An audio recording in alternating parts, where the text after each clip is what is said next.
about BURBERRY and TOD'S, and the group is composed by me, Erika, Antonella, Cristina and Francesca. Hi, my name is Antonella. Me and Erika have analyzed the corporate governance of BURBERRY, and we discussed the mission statement of BURBERRY, which is a British publicly held company. We have found this mission statement in the website burberryplc.com, which is totally dedicated to investors. This website is very useful for the company in order to show to current and potential shareholders how well the business has done during the financial year.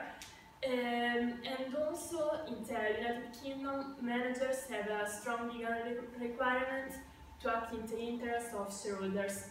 So in the mission statement we can see what the company produces. As we can read, outerwear has been the core business of the business. The core of the business. But we are noticing on the website that BURBERRY is very well known also for accessories and for beauty. In the mission statement we can find also the business model, so the how to produce. For example, we can read that products are designed and developed in the London headquarters, or that raw materials and finished products are bought at companies' own facilities in the UK or in Europe. And we can read also the channels through which BURBERRY sells its products, which are direct stores as well as wholesalers and licensing. Unfortunately, we cannot read the objective of the business entity, so why BURBERRY produces its goods, and as well as the condition for survival. We have analyzed also the equilibrium model. So first of all, we consider the economic equilibrium, which is related to the income statement, so to revenues and costs. But the economic equilibrium doesn't say nothing about social and environmental responsibilities of BURBERRY. So we consider the economia aziendale theory, which considers four equilibriums: economic equilibrium, financial equilibrium, monetary equilibrium, and the balance of interest. Financial equilibrium is related to the balance sheet, which is composed of assets, equity, and liabilities. And we have seen that in BURBERRY, total liabilities are the half of total equity. Monetary equilibrium is related to the cash flow statement, and we have seen that the bulk of positive cash flow stems from cash and from operations, so it should be good for investors. Finally, in order to discuss the overall equilibrium, we can rely on the corporate social responsibility pyramid. At the bottom we have the economic responsibilities, and we have found that BURBERRY is in the Dow Jones Sustainability Indices for the year 2015, so it is also a good sign for investors. For what concerns ethical responsibilities, we have noticed in the reports, but also on the internet, that the company is very concerned from its impact within internal operations as well as in the supply chain, for example reducing waste or raw materials, chemical inputs. At the bottom of the pyramid we can find philanthropic responsibilities, and the company has a foundation which is called BURBERRY Foundation, which focuses on kids and wants to make their dreams come true. But we have to understand if BURBERRY reaches the Pareto optimality. So me and Erika have worked on the analysis of the income statement, and we have noticed that total revenues, as you can see, goes up from 2011 to 2015. But through a deeper analysis we have noticed that, as we can see, revenues coming from licensing has gone down of 27.6% with respect to previous year, and in 2015 they have gone down of 14.5%. So, in our opinion, Burberry nowadays does not achieve the Pareto optimality, but in the long term it will achieve the Pareto optimality. Burberry is a public limited company and listed on the London Stock Exchange. As a public listed company, it's characterized by a dispersed ownership, and for this reason there are a number of owners of the share, but nobody owns more than 20% of the direct and indirect voting rights. So, to justify the control of the company that is made by the managers. Another characteristics of the public limited company as Burberry is characterized by the absence of an ultimate owner, and the ultimate controlling party can be identified in the management. Another characteristics of Burberry as a public limited company is the fact that the ownership can be easily transferred, and the stability is also very low. And this is also this assumption is also confirmed by data, because we have noticed some differences among the actual shareholders and the shareholders reporting in the last annual report. Burberry shareholders showed their activism twice. The first time when Angela Arendt, the previous CEO before Christopher Bailey was appointed, left, because all Burberry shareholders were very worried about her leaving, because she brought the company to very high levels. So they were very worried about the unknown future of the company. And the second time, during the 2014 annual general meeting, and Burberry shareholder, although Burberry receive and gain around the 84% in favor of the remuneration policy, Burberry did not receive the majority support for the remuneration report. In particular, the remuneration of Christopher Bailey was considered too excessive, as reported here. And the remuneration committee tried to justify that decision, and in the end the shareholders were agreed because the management team was really successful. And Burberry can be counted among the companies that implement a one-tier system. So we can identify the annual meeting of shareholders that has the authority to appoint the company's director, and the board of directors that is composed of executive and non-executive directors. The board of Burberry is composed of 11 directors, and so we have the chairman, the chief executive and creative officer, that is Christopher Bailey, the chief operational officer, the chief financial officer, and 7 independent non-executive directors. And the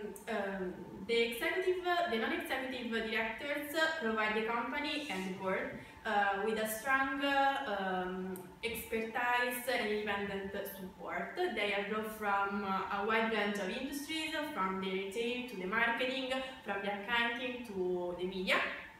And also the board is supported in its activities by a number of committees.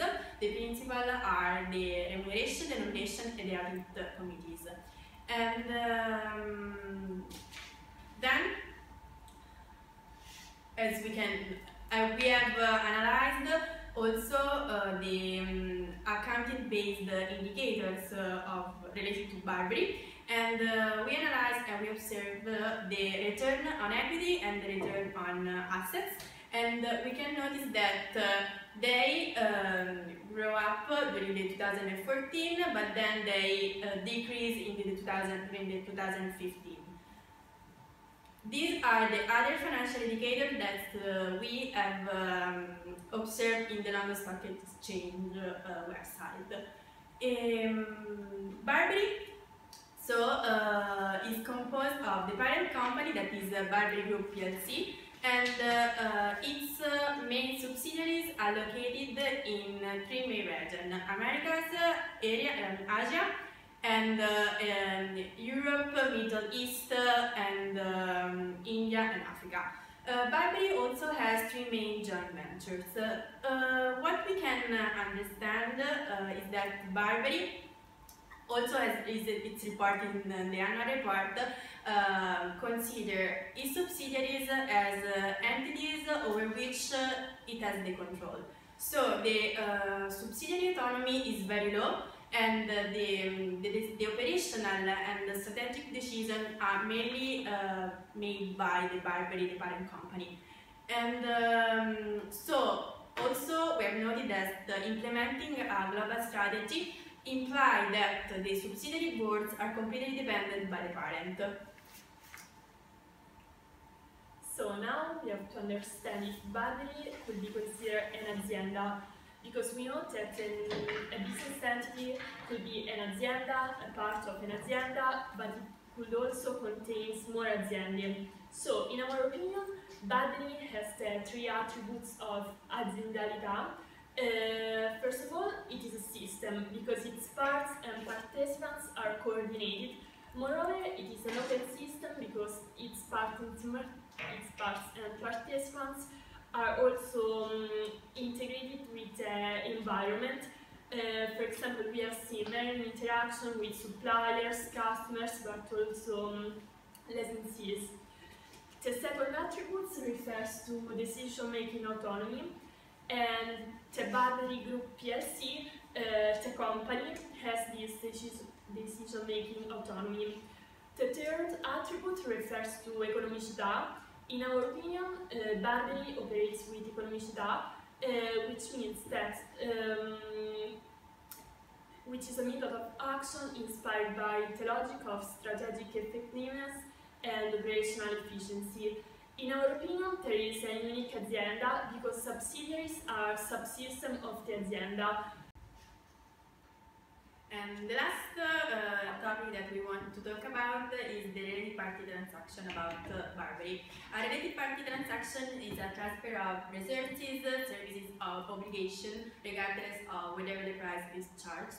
And in the annual report of Burberry's financial statement, we can find it states that intergroup transaction balances and analyzed profits on transaction between group companies are eliminating preparing the group financial statements, because Burberry follows the FRS 8 and has taken the advantage of the exception under the terms of FRS 8 to not disclose the details of transaction with entities that are wholly owned subsidiaries. The only related transaction that is reported is the total compensation in respect of the key management, who are defined as the board of directors and certain members of the senior management. Now we are going to discuss the TOD'S group.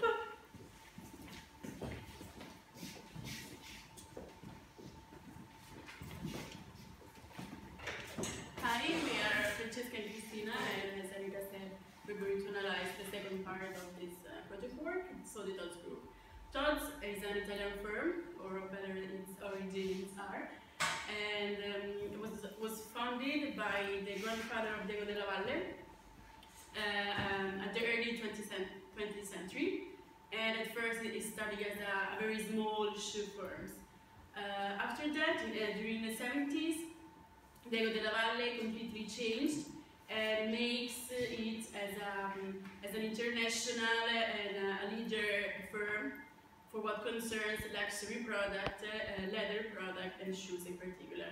And this is exactly what is produced by the azienda, that is reported in the mission, that can be easily found in the website of the firm. How to produce? So let's continue to analyze the mission of the azienda. The production is mainly made by means of very high quality techniques, so craftsmen and handmade products in particular. and especially the cut and the seam functions. The production process is continuously, so there is an ongoing check and controls over each step.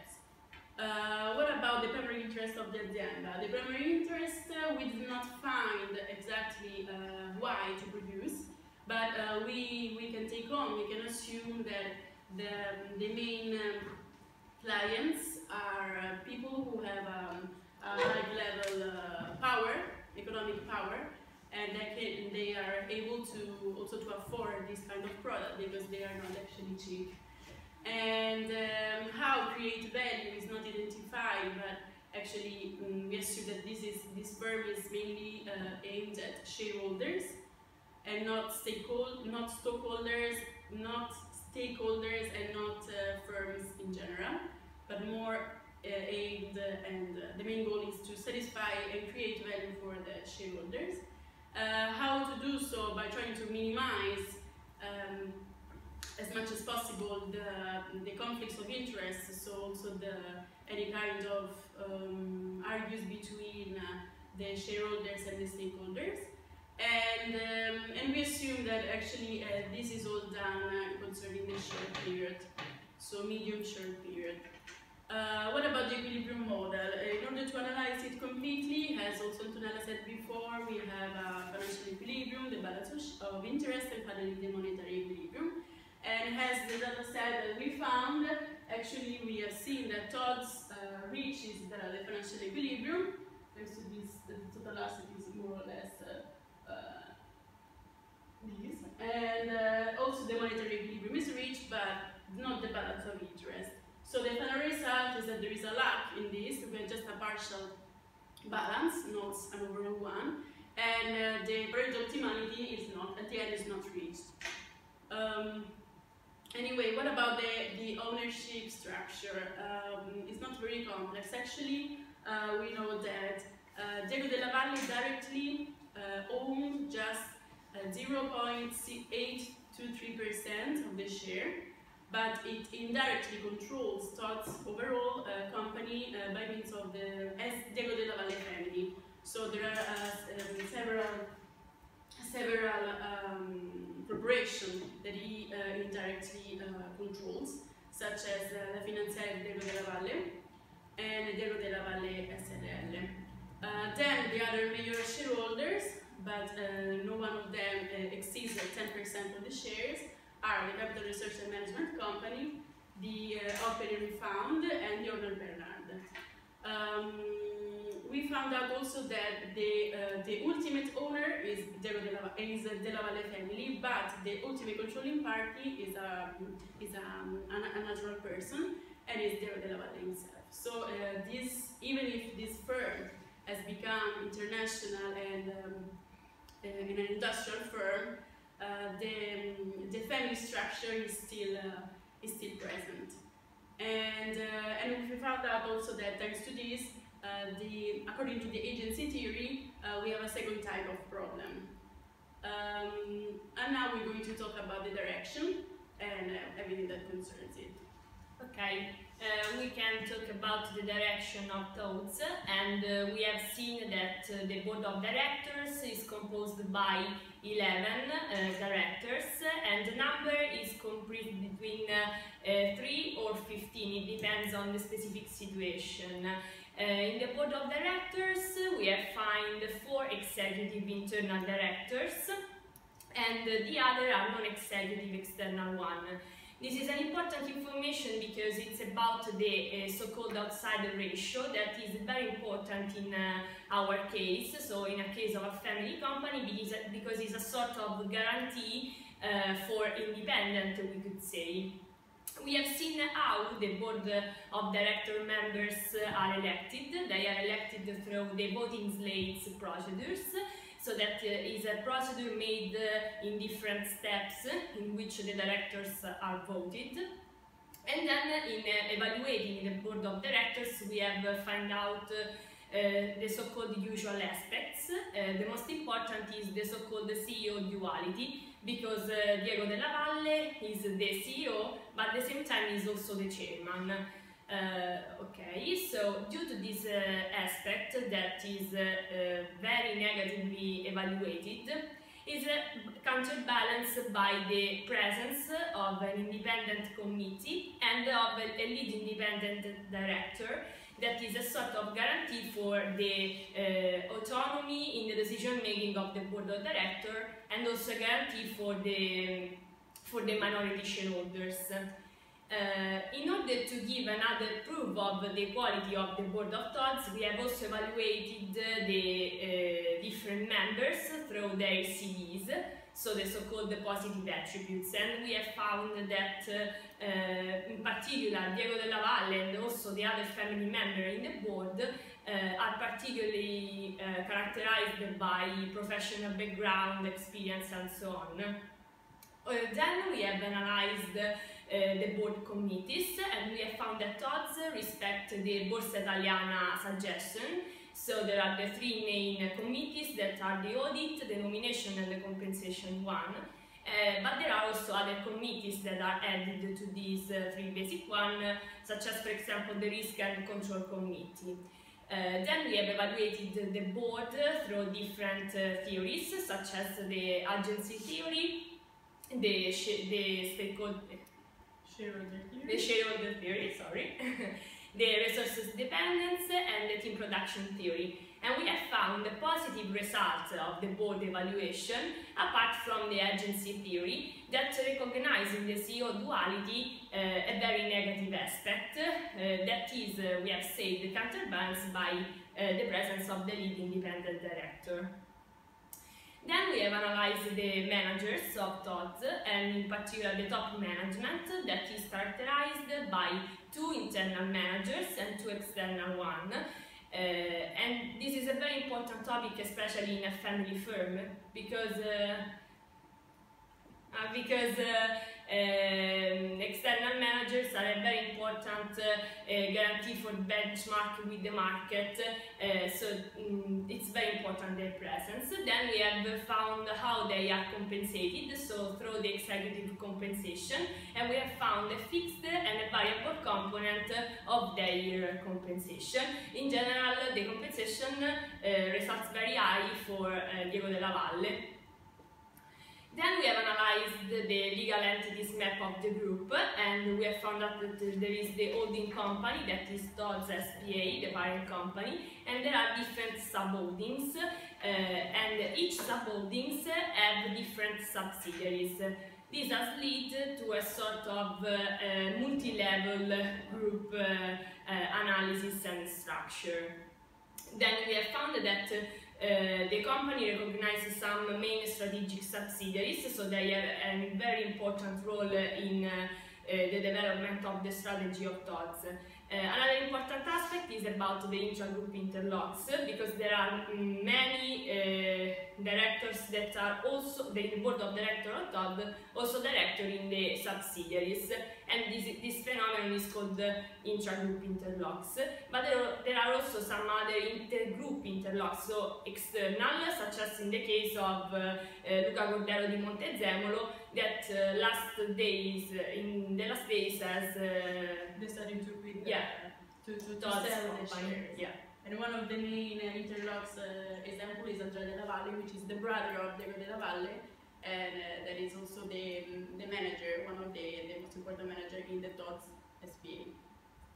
Okay, so then we have briefly analyzed conflict of interest, and we have to notice an important aspect that is the presence of the definition of conflict of interest in the code of conduct of TOD'S. And this is a very exception, because it's not normal to find a definition, so we have been surprised of finding it. So we have said it about a multi-level group. Then the last question is about TOD'S, if TOD'S is an azienda. And the answer is positive, because we have found out that TOD'S meets all the 3 important criteria of azienda, so systemic coordination, economicità, and decision-making autonomy. In particular, a very important aspect is the fact that subsidiaries are under the control of the holding. So we have finished, but Thank you. Thank you all.